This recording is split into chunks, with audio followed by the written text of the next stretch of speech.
Friesland had te kampen met krimpgebieden. Het platteland krimpt hieltieten verder en meer mensen verhuizen naar plakken met een protte volk. Maar er binnen lokkig ek mensen die te wenje bleven. Wat had de krimp voor effect op deze gebieden en hoe gaan de bleeuwers daarmee om? Ik ga mijn hele leven in Ljouwert wennen. Ik ben Fries Grubroch, maar Friesland is mijn vreemd. Ik wen je graag in de stad, maar ik ben nieuwsgierig naar wat er nog meer te vinden is in Friesland.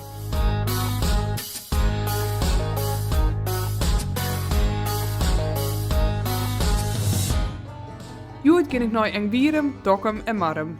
Eerst zie ik fruitparadijs de Lauwershof in Engbierum. Maria Woudstra en haar man telen biologisch fruit.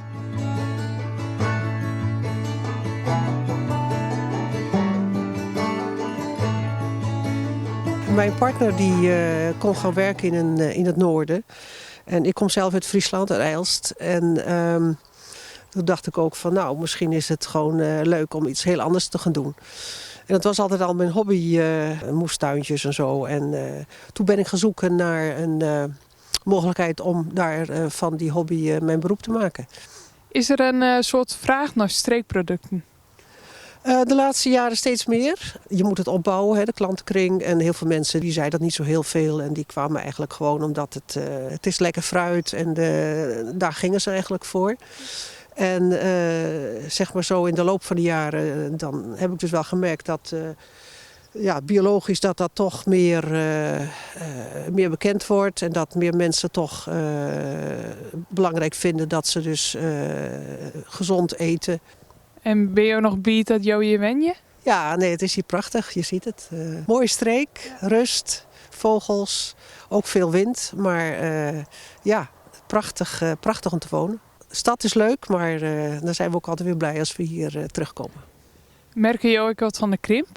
Ja, je zit ook wel in een streek waar bijvoorbeeld het vervoer lastig is. 'S Avonds na 7 dan rijden geen bussen meer. De winkel uit het dorp is al een aantal jaren geleden verdwenen. Scholen is natuurlijk lastig. Er is hier dan wel een school nog. En er zijn in de laatste jaren ook nog wel een aantal baby's hier geboren. Dus ja, die kan voorlopig nog even blijven bestaan. Maar vooral denk ik als je geen auto hebt en als je ouder wordt, dan is dat heel erg lastig. En bleef jou hier wenjen?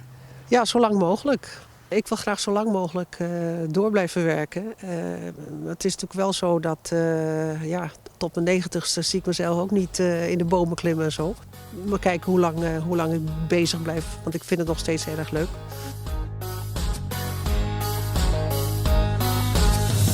Zo'n bestuursfunctionaris ook wat vernemen van de krimp? Ik beziek je Noah daarnet uit Dokkum. Noah is Bennenborgmaster van Dongeradiel.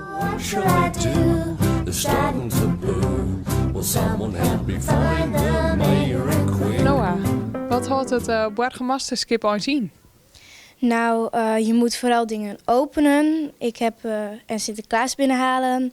Heb ik ook al gedaan. En jij bent de kinderburgemeester, dus als kinderburgemeester moet je er dan bij zijn. Je bent nog net heel erg lang Bennenborgmaster. Bevalt het ontnota? Ja, het is echt superleuk. Ja, wat vies het allerleukst? Ik vond Sinterklaas binnenhalen toch tot nu toe wel echt het leukst. En waar wennen je zelf? Ja, ik woon hier in Dokkum. En de bist burgemeester van de gemeente van Dongeradiel. Wist je ook wat de krimp inhoudt? Ja, ik weet het wel, maar ik merk er niet zo heel erg veel van. Nee, wij zijn hier op een hele grote school, dus wij hebben ook heel veel kinderen. Ik ga bijna zelf nooit met de bus, dus ik heb er eigenlijk totaal geen last van. Zit er soort ben uit de dwarpen hier op deze kwallen? Vooral uit Dokkum, maar volgens mij ongeveer 2 of 3 kinderen zitten hier in zo'n klas wonen in een dorp, maar de rest woont dan gewoon echt in Dokkum. Vies het leuk om je te wenjen? Ja, ik vind het echt super leuk. Het is ook heel mooi hier dus. En als het nu een beetje zo vriest, dan wordt het ook altijd mooi wit. En er is ook heel veel rust. Het is heel veel weilanden en heel veel dieren. En ja, dat vind ik wel heel mooi. Wat was de letter dan? Ik wil later heel graag iets met dieren gaan doen. Dierenarts lijkt me heel erg leuk. Maar ook een soort dierenasiel beginnen lijkt me ook heel erg leuk. Maar ik vind het ook heel leuk om voor mensen te praten. Dus ik wil ook wel graag juf worden. Dus ik weet nog niet helemaal, maar ik denk toch wel echt iets met dieren. Maar net de politiekie? Nou, denk ik het toch niet, maar dit vind ik toch wel heel erg leuk.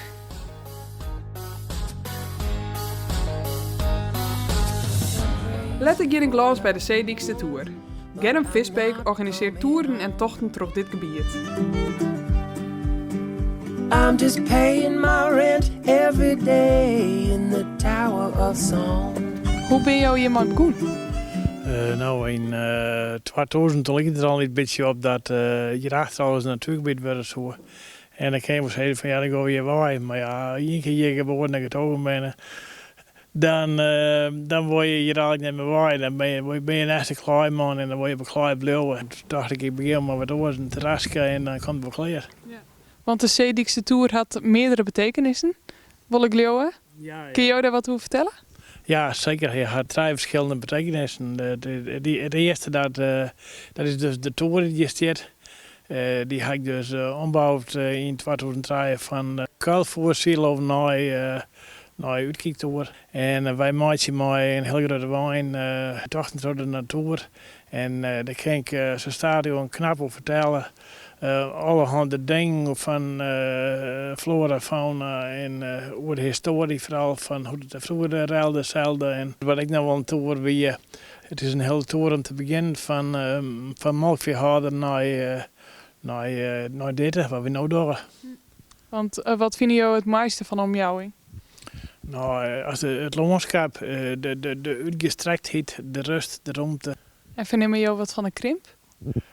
Nou, dat is gisteren ik in omlezen het dorp vaak zien. Voorheen weer, dan koest in elk dorp koest naar de bakker en de slachter en de winkelman, de kruidenier en zo wat. Het neemt toch wel mooie winkels en dit en dat. En dan maak je verder. De mensen die redelijk hebben 20 kilometer aan boodschappen, zeg ik voor ons, als dat ze die naar een dorp halen. Wat houdt de toekomst? De natuur die loopt zo bord. En Friese G is toch wel heel bord bezig met het niet gebied. En zo allemaal zijn we toch hopen dat de mensen hier toch altijd heen willen. En dat is echt zo mooi. En toen wordt de mooiste met de wijnstemmers. Nou, dat is echt fantastisch, geweldig. Als het juist dat uitzicht en die ruimte en die stilte. Het kan eigenlijk wel haast een bezinninggebied worden, kun je haast geen zeggen. De Benneborgmaster had in Dokkum net zo'n soort les van een krimp, maar in Engwierum en Marm vielen ze het wel. Gelukkig willen de mensen je wel wenje blijven. Ik zie hem graag na je weekend weer.